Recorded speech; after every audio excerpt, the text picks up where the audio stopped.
Oh, bakit? Worried ako. Kailangan mo ng maraming pera. At hindi tayo pababayaan ni Jehova. Lagi naman, di tayo kinakapos. Oo nga. Pero kasya ba yan pag nagkasakit kayo?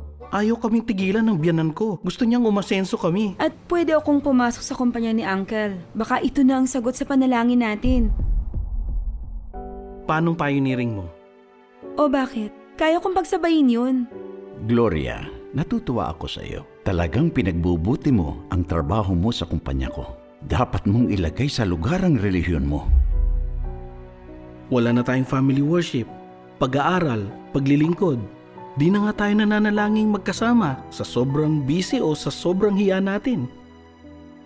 Nag-aalala ako sa'yo.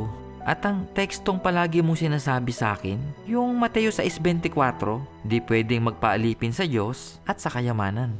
Hindi na ikaw ang dating Brian na nakilala ko. Pa, saan si Mama? Darating siya, diba? Masama bang magsikap na guminhawa sa buhay? Ma, alalahanin mo ang asawa ni Lord. Alalahanin mo ang asawa ni Lord. Alalahanin mo ang asawa mo.